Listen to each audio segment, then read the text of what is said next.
पाकिस्तान की संसद में 27वें संवैधानिक संशोधन को मंजूरी दी गई है, जो 48 अनुच्छेदों में बदलाव करता है। यह संशोधन आर्मी चीफ फील्ड मार्शल असीम मुनीर की जो चीफ ऑफ डिफेंस फोर्सेस पद है उसको प्रदान करता है, जिससे सेना, नौसेना और वायुसेना का एकीकृत कमांड उनके हाथों में आ चुका है। साथ ही सुप्रीम कोर्ट की शक्तियों को सीमित करते हुए एक नया फेडरल कॉन्स्टिट्यूशनल कोर्ट बनाया गया, जिसके जज सरकार द्वारा नियुक्त होंगे। यह बदलाव मई 2025 में भारत के साथ संघर्ष के बाद मुनीर की फील्ड मार्शल रैंक को संवैधानिक मान्यता भी देता है और उन्हें आजीवन कानूनी छूट प्रदान करता है। विपक्षी दलों, खासकर इमरान खान की पाकिस्तानी तहरीक-ए-इंसाफ पार्टी पीटीआई ने इसे लोकतंत्र का अंत बताते हुए संसद से वॉकआउट किया और बिल की प्रतियां फाड़ दी। अब इस मुद्दे पर चर्चा करने के लिए हमारे साथ डॉक्टर धीरज गुप्ता जी जुड़ रहे हैं, विदेश विशेषज्ञ हैं। उनसे सीधा जुड़ेंगे और बातचीत करेंगे। धीरज सर, स्वागत है आपका हमारे शो खबर दुनिया के में। आज बात करेंगे सर, ये जो संशोधन हुआ है पाकिस्तान के संविधान में और फील्ड मार्शल जो है असीम मुनीर, उनको चीफ ऑफ डिफेंस फोर्सेस का पद मिला, इसी के साथ और अन्य शक्तियां जो मिली हैं, इससे क्या प्रभाव पड़ने जा रहा है और पाकिस्तान में लोकतंत्र की वजूद अब कितनी रह गई है? जी नमस्कार, आवाज आ रही है आपको? हाँ जी जी। देखिए, मैं जो समझ पा रहा हूं, एक स्ट्रक्चरल चेंज हुआ है पाकिस्तान डिफेंस फोर्सेस के अंदर, और chief of the defence staff बनाना एक अच्छी मुहिम है।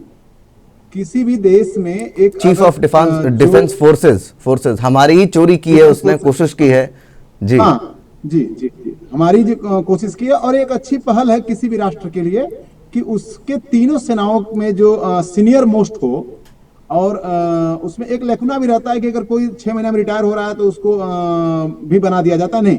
जहां तक मेरा अपना मानना है एज ए डिफेंस बैकग्राउंड, कि कम से कम उनका टेन्योर 3 या 4 साल का होना चाहिए, ताकि वो अपने माइंडसेट में जो भी उन्होंने कंसीव कर रखा अपने दिमाग में अपने सिक्योरिटी के लिए देश के, वो फॉलो कर सकें। लेकिन जो इन्होंने जो फेडरल कोर्ट बनाई है अलग से, वो बहुत ज्यादा डेंजरस है, क्योंकि वो सुप्रीम कोर्ट की मर्यादा को जो है कम करता है, सुप्रीम कोर्ट के पावर को कम करता है, और अल्टीमेटली वो देश के कॉन्स्टिट्यूशनल को मार्जिनलाइज करता है, जिससे कि वहां पे डेमोक्रेसी पर खतरा आ सकता है। क्योंकि जैसा चाणक्य ने लिखा है कि कोई भी संधि पत्र तलवारों के बल पे फाड़े जा सकते हैं। जो सरकार जैसी मजबूत आएगी तो इसको कर देगी। कोई सरकार जो कि सेना के खिलाफ, जैसे इमरान सेना के खिलाफ हुआ करते थे, वो आके नया अमेंडमेंट लाएंगे, तो इस तरह से एक नया जो वहां पे पेशो पेश चालू हो जाएगा पाकिस्तान में, कि जिसकी लाठी उसकी भैंस चलती रहेगी। और मुनीर ने जानबूझ के इसको करवाया। देखिए, आज के डेट में पाकिस्तान में सत्ता मुनीर की है। कारण है कि हमेशा जो जनरल हुआ करते थे वो वहां पे कोई न कोई कू करते थे, कू करके सेना राष्ट्रपति को जो है और प्रधानमंत्री को राजमहल से निकाल दिए और खुद सत्ता संभाली। लेकिन इसने जरा सा अलग ढंग से इस चीज को किया है। इसने अपनी पावर को एक अंडरस्टैंडिंग से सहवाज के कि भैया तुम चुपचाप रहो और मुझे काम करने दो, तुम्हारा भी सम्मान नहीं जाएगा, तुमको भी विदेश नहीं भागना पड़ेगा, ना तुम्हारे भाई को भागना पड़ेगा, आप लोग यहीं रहो, अपने पद पे रहो, लेकिन सत्ता मैं संभालूंगा, जैसा मैं कहता हूं वैसा करो। तो उसके तहत इसने जो कॉन्स्टिट्यूशन जो फोरम बनाया है, जो एफसी जो बनाया है फेडरल कॉन्स्टिट्यूशन, ये इसलिए बनाया है। उसमें देखिए, गवर्नमेंटल अपॉइंटमेंट जो होंगे या कॉन्स्टिट्यूशनल अपॉइंटमेंट जो होंगे, उसको एक कोर्ट देखे कि न कि सुप्रीम कोर्ट। और इनके जजेज को अपॉइंट करेंगे गवर्नमेंट के लोग, तो गवर्नमेंट के लोग अपॉइंट करेंगे, मतलब मुनीर के लोग अपॉइंट करेंगे। और कोई भी अगर इस पर विवाद जाता है, जो पेटिशन जाएंगी अगेंस्ट मुनीर इस फैसले या इस कॉन्स्टिट्यूशन अमेंडमेंट के खिलाफ, तो वहां पे वो इसी के मुताबिक फैसला देंगे, जहां तक मैं समझ पा रहा हूं। तो एक डेमोक्रेसी के लिए घातक है, डिफेंस फोर्सेस के लिए एक स्ट्रक्चरल चेंज है जो पॉजिटिव है। नहीं धीरज जी, लेकिन उनके लिए तो ये चेंज बहुत पॉजिटिव है, मगर हमारे देश पे इसका क्या इम्पैक्ट पड़ेगा ये भी जानना बहुत ज़रूरी है। पड़ोसी मुल्क है हमारा, और ऐसे में क्या इससे हमारे जो रक्षा विभाग है या फिर हमारे जो सेना है, बॉर्डर टेंशंस पर किस तरीके का असर दिखता हुआ नजर आएगा? देखिए, किसी भी देश की सीमा तब सुरक्षित रहती है, दो तरह से सीमा सुरक्षित रहती है। एक तो इसलिए सुरक्षित रहती है कि उसके चारों जो देश है, चारों तरफ बॉर्डर्स पे देश है, वो शांति पूर्व देश हो, विकासशील देश हो। जो भारत में अगर मैं देखूं तो एक भूटान और हम बांग्लादेश अभी था और अभी जरा सा उसकी फ्यूचर जरा सा डार्क में है, और श्रीलंका कहीं ना कहीं एक बेटर लाइफ इंडेक्स की कंट्री थी। उसके अलावा जो है भारत कहीं ना कहीं स्ट्रगल करता रहा, चाहे पाकिस्तान है, चाहे जो है अफगानिस्तान है, बगल में नेपाल में भी हमेशा स्थितियां बहुत अच्छी नहीं रही हैं। तो दो तरफ से रहता है, एक तो एक देश शांतिपूर्वक हो, दूसरा ये हो कि देश जो दूसरे हैं वो जो है बिल्कुल कमजोर हो, चाहे स्ट्रेटेजिकली कमजोर हो, चाहे वो आर्थिक रूप से कमजोर हो। और इससे जो है वो देश सुरक्षित रहता है, ताकि वो उनकी मध्यस्थता खुद करता रहता है। तो यहाँ पे क्या है कि भारत के हिसाब से पाकिस्तान का किसी भी तरह से स्ट्रक्चरली चेंज होना या उसका स्ट्रांग होना, या एक जैसे chief of the defence staff तो एक डिसीजन इंटीग्रेटेड डिसीजन ले सकता है, वो भारत के लिए बहुत अच्छा नहीं है, क्योंकि उसको एक इंटीग्रेटेड डिसीजन वाला पोस्ट मिल गया है। हाँ, लेकिन इसमें एक कमी है कि उसको लाइफ टाइम के लिए पोस्ट मिला है, लाइफ टाइम के लिए मिली, ये सब जरा सा उसको तानाशाह के रूप में ले जा रहे हैं, तो जो भारत के लिए एक चिंताजनक है। और चूंकि मुनीर अगर व्यक्तिगत तौर पे देखें तो ये नॉन इंडियन तो है ही विरोधी है, ये नॉन हिंदू बहुत विरोधी है। तो ये पूरे देश एंटी हिंदू बहुत ज्यादा है, एंटी हिंदू बहुत ज्यादा। तो ये इसको ये नहीं पता कि यहाँ 22 से 24 करोड़, तीसरा दुनिया का सबसे बड़ा देश है जहां मुसलमान रहते हैं। इसके अलावा इसको एक ही चश्मे से देखता है कि यहाँ सारे हिंदू रहते हैं। तो इसकी जो पॉलिसीज होती है, जो इसके माइंडसेट जो इंटेंट आते हैं, वो इस तरह से आते हैं कि वो मतलब हिंदुओं का देश है, उसको किसी भी तरह से परेशान करना है। जी जी। तो किस तरीके से देखते हैं इसको, खासतौर पर लोकतंत्र की जब बात आती है? पाकिस्तान में तो वैसे भी लोकतंत्र के ऊपर कई बार सवाल उठते रहे हैं, मगर अब मुनीर के वहां पर बिल्कुल एकाधिकार जमाने से लोकतंत्र को कैसे देख रहे हैं पाकिस्तान में? बचा कुचा भी खत्म हो गया? जी देखिए, पाकिस्तान में लोकतंत्र जब से पाकिस्तान ने जन्म लिया है, लोकतंत्र इनफैक्ट वहां रहा ही नहीं है। वहां पे पेपर पे लोकतंत्र रहा है, संसद के पटल पे लोकतंत्र रहा है, अवामी जमहूरियत कभी वहां रही नहीं है। और वहां पे सेना हमेशा अपर हैंड, वहां की ज्यादातर बिजनेस वो देखती है, वहां पे ज्यादातर फॉरेन मैटर्स में उसका इन्वॉल्वमेंट रहता है। पाकिस्तान के बारे में कहावत रहती है, उसको 3A चलाते हैं, 3A, अल्लाह, आर्मी और अमेरिका। तो अरे वाह, जब उनके पास कुछ भी नहीं होता है तो वो रेडिकलिज्म पे आ जाते हैं, लोगों को जन्नत की राह दिखाते हैं, उसकी वजह से वो दुनिया के अड़ोस पड़ोस ईरान से लेकर भारत के देशों में वो जो है उपद्रव फैलाते हैं। अगर वो भी नहीं काम आया तो उनको अमेरिका अपने, जैसे इस समय पूरी तरह से पाकिस्तान को अमेरिका डील कर रहा है। कौन सा अमेंडमेंट्स होगा, इमरान जेल से कब निकलेंगे? देखिए, इमरान को अमेरिका ही जेल से निकालेगा। नहीं तो धीरज जी, इसके पीछे क्या वजह है? क्या भारत के साथ अमेरिका के संबंध अच्छे नहीं है, इसलिए चाइना को काउंटर नहीं किया जा सकता, इसलिए पाकिस्तान को एक मोहरा बनाया अमेरिका ने?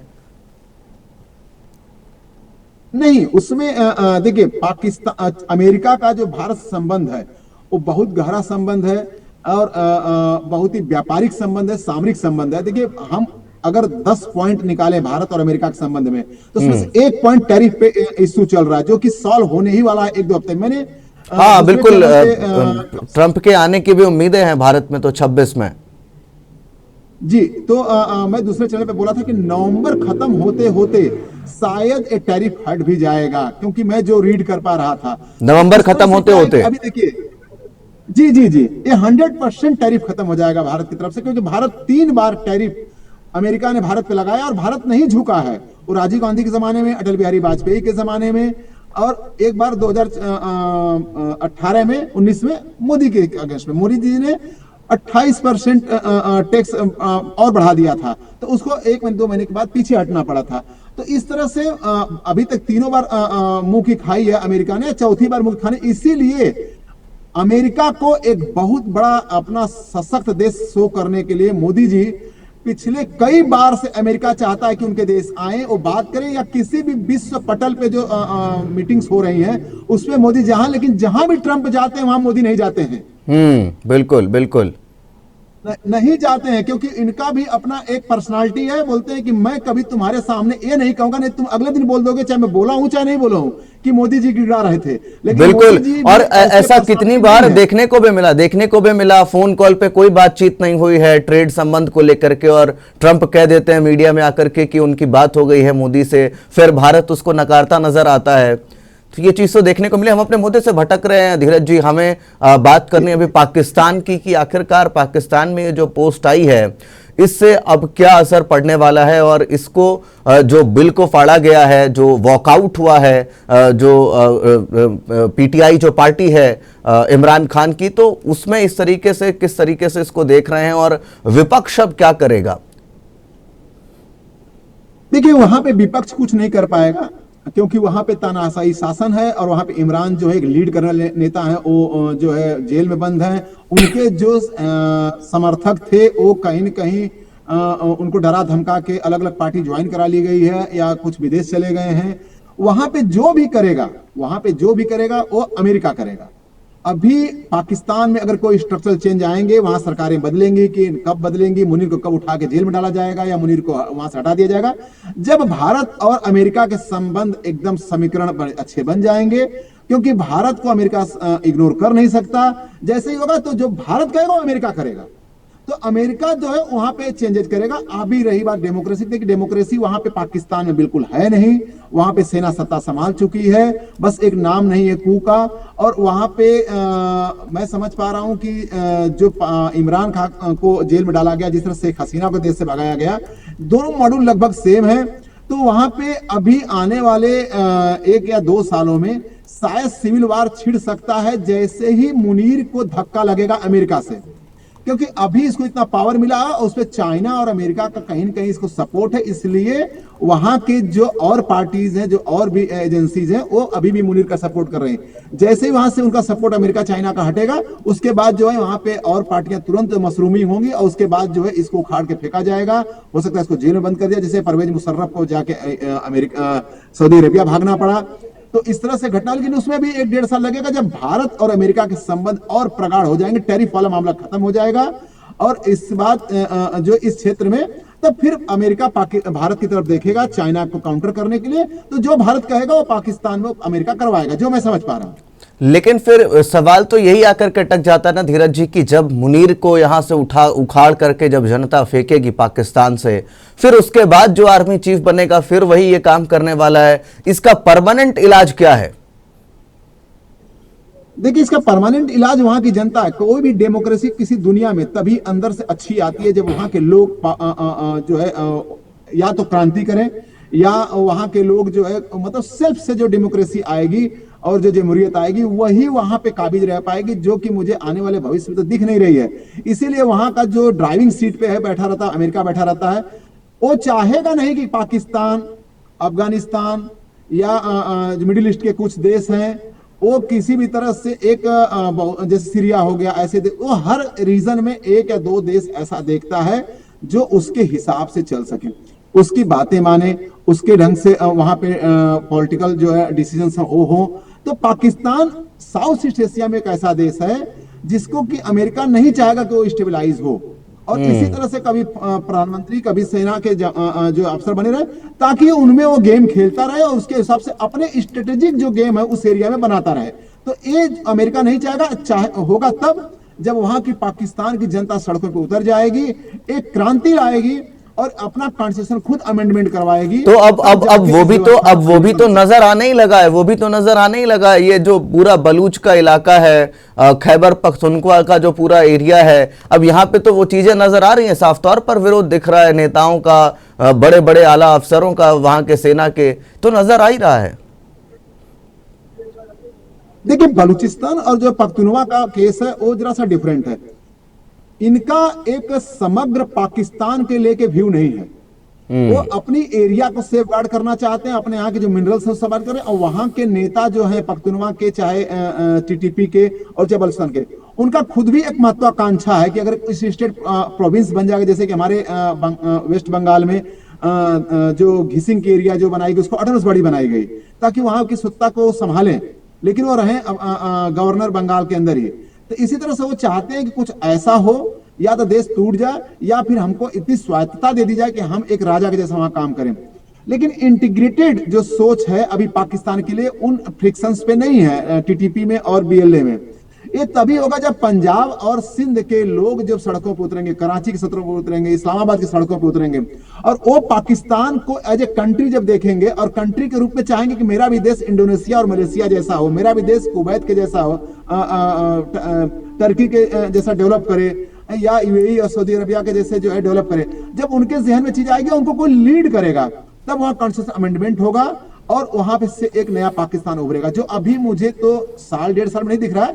लेकिन जब कोई बाहरी शक्ति चाहेगी, हाँ, तब तो नहीं होगा, लेकिन जब पाकिस्तान की कोई शक्ति चाहेगी तब हो पाएगा।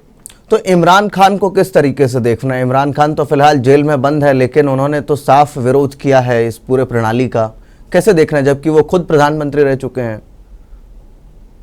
देखिए, इमरान खान को भी अच्छी तरह पता है कि मैं जेल में तभी तक हूं जब तक कि अमेरिका जो है मुनीर से खफा नहीं हो जाता है। और भारत के लिए इमरान खान इसलिए अच्छे हैं, मैं हमेशा उनको अच्छा, क्योंकि वो भारत से कभी कन्फ्रंटेशन नहीं चाहते थे। इवन वो प्रधानमंत्री मोदी की हमेशा तारीफ करते थे कि मुझे ऐसे प्रधानमंत्री चाहिए जो किसी का इंडिपेंडेंट फॉरेन पॉलिसी है, वो अमेरिका से नहीं झुकता है, वो किसी और देशों से नहीं झुकता। तो इमरान खान कई बार तारीफ किया, तो उनकी बुराई भी पाकिस्तान में हुई है। तो इमरान खान जरा सा एक soft corner personality, soft corner है, प्रोग्रेसिव सोच है कि मेरा देश न चाइना के अंडर में रहे, न अमेरिका के अंडर में रहे, हम खुद एक आगे बढ़े, क्योंकि उन्होंने दुनिया फतह की थी विश्व कप में, तो उनकी सोच डिफरेंट है। तो वो चाहते हैं, लेकिन उनको भी पता है कि जब तक अमेरिका नहीं चाहेगा तब तक मैं बाहर नहीं आऊंगा, जब तक तलखियां नहीं बढ़ेंगी मुनीर और अमेरिका के बीच में, तब तक मैं बाहर नहीं आऊंगा। और बाहर आने के बाद ही वो कुछ कर सकते हैं। लेकिन तब भी ये सवाल उठता है कि क्या वो अमेरिका के अगर सह पे अगर बाहर आते हैं, तो क्या वो उसके सह के बाहर काम कर सकते हैं क्या? बिल्कुल बिल्कुल। अब वो चीज, हाँ, वो देखने की बात है। हाँ, लेकिन वो ग्रेजुअली छोटा छोटा कदम उठाते हुए अपने कॉन्स्टिट्यूशन को बढ़िया बना सकते हैं।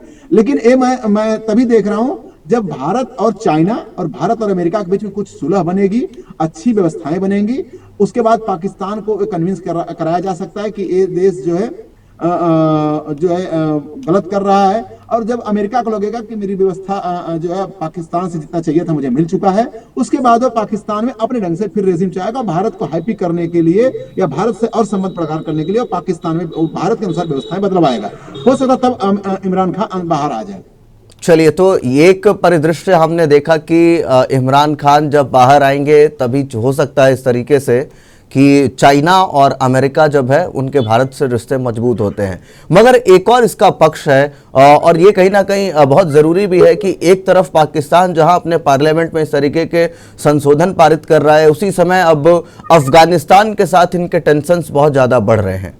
तो इसको किस तरीके से देखते हैं और क्या इसमें आगे होने वाला है? भारत के ऊपर भी बड़े आरोप प्रत्यारोप चल रहे हैं। देखिए, पाकिस्तान में अगर कोई एक छोटा सा पत्थर भी मारेगा तो वो भारत को ही बोलेगा। अभी दूसरा एक प्रॉक्सी और मिल गया है अफगानिस्तान का भी। अफगानिस्तान, हाँ, अब जैसे उसने कल बोला कि इस्लामाबाद में जो हुआ अफगानिस्तान ने करवाया, लेकिन उसका जिसको भारत का सपोर्ट है जी, तो प्रॉक्सी वॉर कह रहा है ये पाकिस्तान, प्रॉक्सी वार कहते हैं। ये भारत के लिए एक नॉर्मल रूटीन मान के चलिए, इसको स्ट्रेटेजिक लैंग्वेज में बोलते हैं कि नॉर्मल रूटीन लेके चलिए कि अब ऐसे शब्द मिलते रहेंगे और भारत को इस पे ज्यादा घबराने की जरूरत नहीं है। विश्व स्तर को कन्विंस करने की जरूरत है कि भाई ऐसा नहीं है, ये तो रोज का काम है इसका। तो जब उसकी जमीन पे खुद ही अटैक हो रहा है और उसी के लोग कर रहे हैं, एक्चुअली तहरीक तालिबान जो है पाकिस्तान पार्टी है, जो कि पख्तूनख्वा में उसके बहुत अच्छा बेस है। जब उनकी बातों को जो है जब वो लोग अटैक कर रहे हैं, तभी भारत को अगर कर रहा है, तो ये उसका रूटीन चलता रहेगा। अब अफगानिस्तान से देखिए, अफगानिस्तान से फ्रंट कभी भी पाकिस्तान का अच्छा नहीं बन सकता। कारण है कि उनमें एक रेसिज्म वाला डिफरेंसेस है। जो पंजाब और जो सिंध के मुसलमान हैं अपने को उच्च स्तर का समझते हैं, अफगानी अपने आप को हायर कबीला मानते हैं और लड़ाका मानते हैं। दुनिया को फतह करने वाले कभी अफगानी और ईरानी हुआ करते थे, वो मानते हैं। तो इनके अंदर एक बेसिक डिफरेंस है और वो डिफरेंस हमेशा उनके अंदर चलती रहती है, क्षेत्रवाद चलता रहता है। और मतलब ये डोमिनेंस की लड़ाई है कि कौन इसमें ज्यादा डोमिनेट करेगा। ये डोमिनेंस की भी लड़ाई है और उस डोमिनेंस की लड़ाई में कहीं न कहीं फॉरेन जो इनपुट्स हैं वो काम कर जाते हैं। तो अभी पाकिस्तान और अमेरिका अफगानिस्तान के बीच जो चल रहा है मसला, वो एक कॉस्मेटिक मसला है, न कि ऐसा बना। देखिए, कहीं भी तहरीक तालिबान ने इसमें कुछ भी किया नहीं था, लेकिन अटैक कर दिया गया उस पर।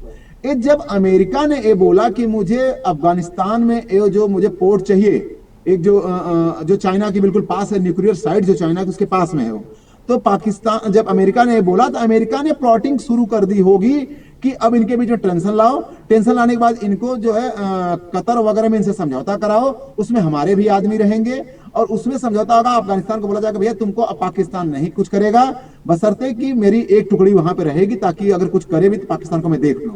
वो किसी तरह से वहां भी अपना तो फिर से पैर जमाने की एक इसके पीछे तो डबल गेम नजर आ रहा है। फिर एक टुकड़ी पहुंचा देंगे और दूसरा नोबेल प्राइज का भी खेला साफ हो जाएगा अमेरिका का। जी जी, पाकिस्तान जी, अमेरिका का सबसे बड़ी बात है कि अमेरिका का जो आज जो घटना होती है, उस घटना को मैं तुरंत नहीं लेके चलता हूं। उस घटना के पीछे पहले 6-7 महीना 8 महीना पहले की बातें चल रही होती हैं।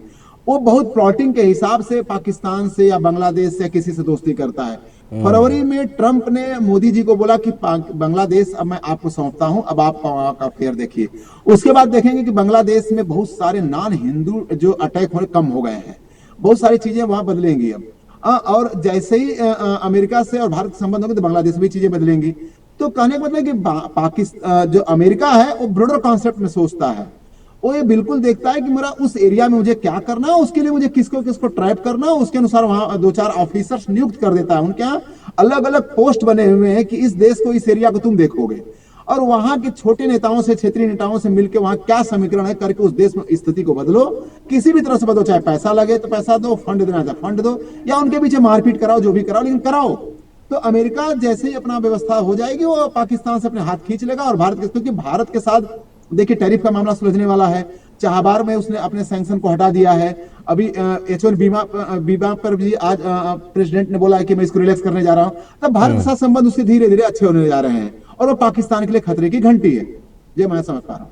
चलिए, तो आज हमने तमाम विषयों पर खास बातचीत की है कि किस तरीके से बहुत बहुत धन्यवाद आपका धीरज जी हमारे साथ इन तमाम बातों को रखने के लिए। और हमने समझने की कोशिश की कि किस तरीके से ये जो पूरा प्रकरण है, जो कि ताकत दी गई है असीम मुनीर को, इसके पीछे एक बड़ी कहानी है। और कहीं ना कहीं असीम मुनीर एकाधिकार चाहते हैं अपनी फेडरल कोर्ट में, अपने कानून के तहत अपने संविधान को भी अब तार-तार करते हुए नजर आ रहे हैं। और इस तरीके से हमने ये भी समझा कि जब भारत और चीन की करीबियां बढ़ेंगी, अमेरिका की करीबियां बढ़ेंगी, तब मुनीर को फिर से भगाया जाएगा उसके देश से, और फिर वहां पर एक बार नई प्रक्रिया जो है वो शुरू होगी। फिलहाल नजरें इमरान खान पर भी, कब अमेरिका चाहेगा और इमरान खान वहां से जेल से रिहा होंगे, और फिर उसके बाद कुछ बदलाव के आसार नजर आएंगे। इन तमाम चीज़ों को लेकर के हमने बातचीत की है। बहरहाल आप कहीं नहीं जाइएगा, बने रहिएगा पंजाब केसरी पर। तब तक के लिए दीजिए इजाज़त, धन्यवाद।